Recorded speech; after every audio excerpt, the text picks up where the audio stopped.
This young woman's family learns new details of her tragic death, but the more they find out, the more upset they're getting. On the edge tonight, a woman shot dead, her body dumped, her family devastated. But now police say it may have been just a tragic mistake. They say that someone killed her because they thought she was a criminal. Fox News' Andrea Isom live now in Dearborn Heights with more. Andrea? I'm going to read you a sentence from the press release issued to us from the Dearborn Heights police. And it says, a 19-year-old Detroit woman was fatally shot while standing on the front porch of the home. With that being said, her family says this was no accident. This was not self-defense because they say they were not told that she did anything wrong at all. They want the man responsible, the shooter, the killer, to pay because right now they believe he's getting away with murder. This man just came to the door by somebody just knocking. She didn't break in his house. She didn't break a window. What, you seen somebody on your porch and you just start shooting? And then you say it was accidental? That wasn't accidental. That wasn't accidental. No. 19-year-old Renisha McBride is dead. Police telling us she took her last breath on this porch on Outer Drive in Dearborn Heights. So you did hear a gunshot? Yeah, it was pretty close. It was first thought, and her family tells us they were first told that Renisha's body was dumped, discovered in this area. But no, she died here, right here, and detectives have identified the man who did it. When she was leaving off the porch, she was shot in the back of the head, where half of her face is gone. You know, we have to go and bury her, and they're not even knowing if she's going to be able to have an open casket. You wanted her dead. That's my opinion. You wanted her dead. For you to just shoot somebody in the head and not think twice about it, it's just, he shouldn't be free at all. This is a senseless death. My niece is gone. I feel it was, right now the way I'm feeling it was racist. You seen this black African young lady knocking, not breaking in your house, not breaking a window, knocking for help.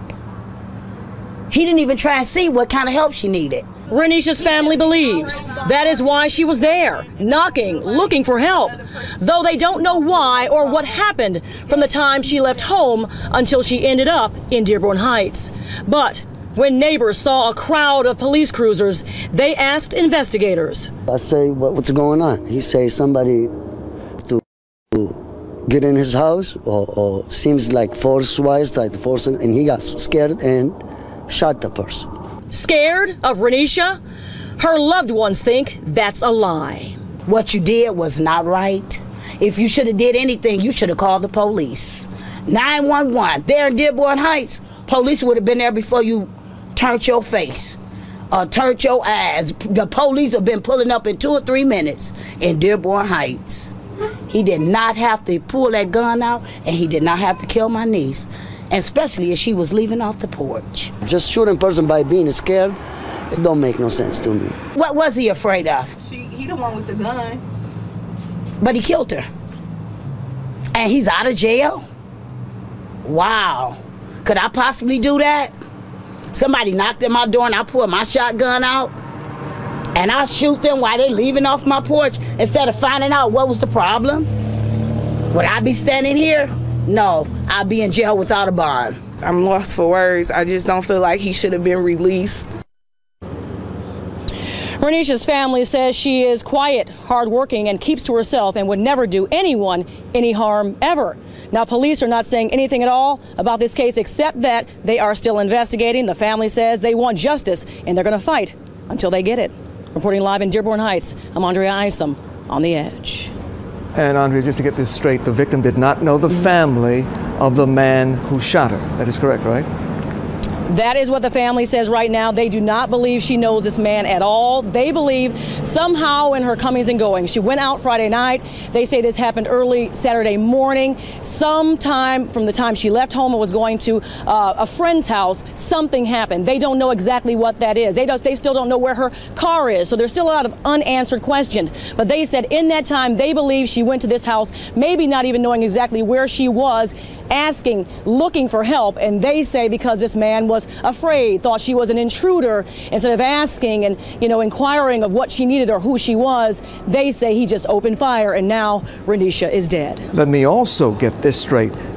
The fatal wound was to the back of the head, which means she was walking away at the time. And this is what her this is what her family tells us right now. We're still waiting for confirmation from all that from police. But as I said, right now they're not saying a lot. They issued a press release, which was about 3 sentences, and they aren't saying much at all about this person. We wanted to know the status of him. We wanted to say, is this guy at home right now? But that they're not saying.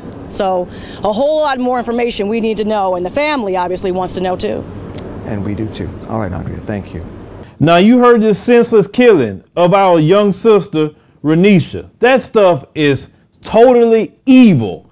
This woman come to your home, sir, and she's looking for help. She didn't have no weapons. She wasn't breaking in your house, trying to break down your door, nothing. You wait till this woman turn her back and walk away from you, and you shot this woman in the back of her head where they say it tore her face off. And you talking about you're scared. You see what I'm talking about when I told y'all about George Zimmerman? Once he get off, it's going to start something out of that. And look what's going on right now. It's open season. Just shoot black folks and just say, hey, I'm scared. I was standing my ground. That's all you got to do now to get away with it. Just say you're scared and shoot somebody. Don't matter if they are unarmed, they're walking away from you and everything. And where's this guy? At home. Trayvon Martin, part 2. But this is worse than Trayvon Martin, because at least Trayvon Martin was fighting for his life and he died anyway, but still he was fighting for it. This woman didn't even see it coming.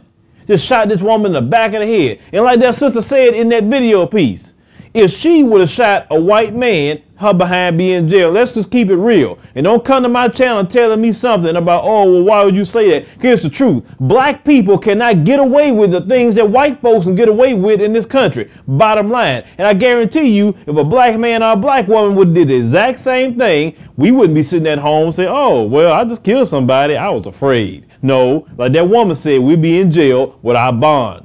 Because there's different rules for black folks in America, no matter what you say. It's been like that ever since the beginning of America, and it's still like that today. Now, this is wrong. And one brother was talking about this on